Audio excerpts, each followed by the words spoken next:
এই মুহূৰ্তত নিৰ্বাচনী প্ৰচাৰ অভিযান তুংগত উঠিছে আৰু এই মুহূৰ্তত নিউ গুৱাহাটী সমষ্টিত বিজেপিৰ প্ৰাৰ্থী দীপৰঞ্জন শৰ্মাই প্ৰচাৰ চলাইছে। তেওঁ খোজকাঢ়ি নাচি বাগি তেওঁ প্ৰচাৰ চলাইছে। আমি দীপৰঞ্জন শৰ্মা আমাৰ সৈতে আছে। আমি প্ৰচাৰ অভিযানৰ সেই দৃশ্যাংক দেখুৱাইছোঁ। এনেদৰেই নাচি বাগি এনেদৰে প্ৰচাৰ অভিযান এই মুহূৰ্তত চলাইছে। আমি দীপৰঞ্জন শৰ্মাৰ সৈতে কথা পাতিবলৈ চেষ্টা কৰিম, কিন্তু তাৰ পূৰ্বে দৃশ্যাংক আপোনাক দেখুৱাইছোঁ।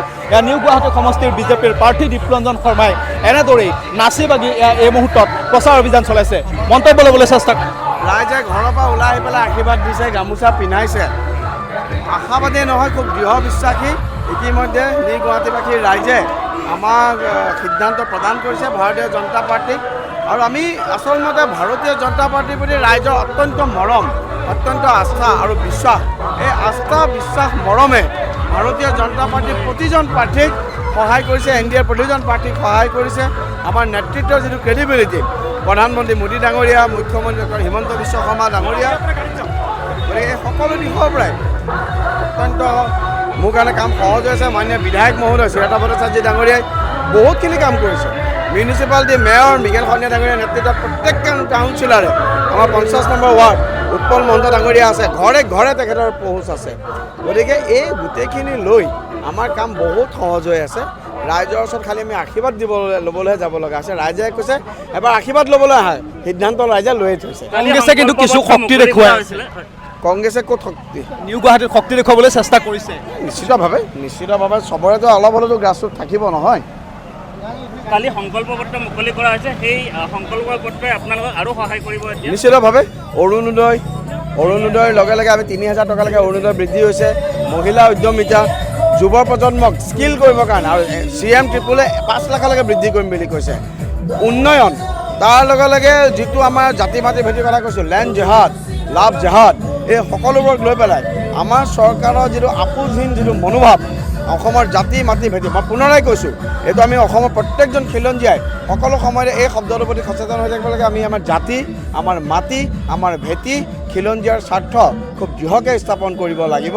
উন্নয়নৰ লগে লগে নিজক সুৰক্ষিত, নিজৰ জাতিটো, নিজৰ ভাষা, নিজৰ সমাজ, নিজৰ সংস্কৃতি সুৰক্ষিত কৰি ৰখাটো দায়িত্ব। কামিহাৰ ভঙাটো নিশ্চিতভাৱে আপোনালোকে দেখিছে কামিহাৰ ভাঙি আহিছে। আৰু আটাইতকৈ ডাঙৰ কথা, যিসকল অচিনাকি মানুহ তেওঁলোকৰ কামিহাৰ নিশ্চিতভাৱে ভাঙিব। বেদখলকাৰীক ফৰেষ্ট লেণ্ডৰ পৰা উচ্ছেদ কৰা হ'বই, অপৰাধীক খুব শূন্য সহনশীলতাৰে কণ্ট্ৰল কৰা হ'বই।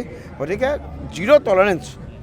গুৱাহাটীৰ পাহাৰো খিলঞ্জীয়াৰ বাবে হৈ যাব। নিশ্চিতভাৱে আমিতো কৈছোঁ পাহাৰত থকা প্ৰতিজন খিলঞ্জীয়াই ভূমিপট্টা পাব, এইটো ভাৰতীয় জনতা পাৰ্টীয়ে দিব। আমিতো এইখিনি কথা কৈছোঁ, সকলো ধৰণৰ প্ৰতিবন্ধকতা আঁতৰাই যাতে এই ক্ষেত্ৰত কাম কৰিব পাৰোঁ, মই নিশ্চিতভাৱে প্ৰচেষ্টা ল'ম।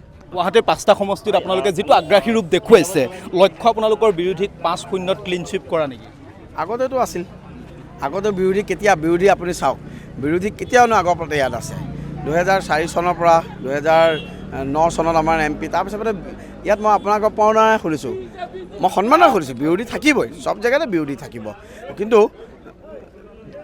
আপোনালোকে হেৰিটো দেখিছে, প্ৰভাৱটো দেখিছে। বিৰোধী থকা কথা বেলেগ, বিৰোধী প্ৰভাৱটো দেখিছে নেকি? বিৰোধী থাকিবই, বিৰোধী নাথাকিলেতো আমাৰ গণতন্ত্ৰই নাথাকিব, হয় নহয়? বিৰোধী নাথাকিলে আমাৰ গণতন্ত্ৰই নাথাকিব।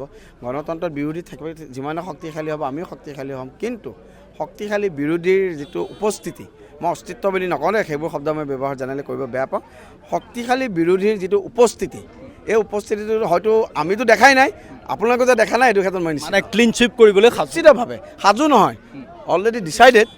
4 তাৰিখলৈ আমি আধুৰী আগ্ৰহেৰে অপেক্ষা, ৰিজাল্টৰ কাৰণে হয়। আৰু এনেদৰে এই মুহূৰ্তত দীপৰঞ্জন শৰ্মাই নিউ গুৱাহাটী সমষ্টিত নিৰ্বাচনী প্ৰচাৰ চলাইছে। আৰু বিজেপিৰ লক্ষ্য গুৱাহাটীত আকৌ এবাৰ বিৰোধীক সম্পূৰ্ণৰূপে 5-0 ক্লিন ছুইপ কৰা। আপুনি বিচৰা বাতৰি পাব কেৱল নিউজ 18 এপত। নিউজ 18 এপ ডাউনলোড কৰিবলৈ স্কেন কৰক এই QR কোড। গুগল প্লে ষ্টৰতো পাব এই নিউজ 18 এপ।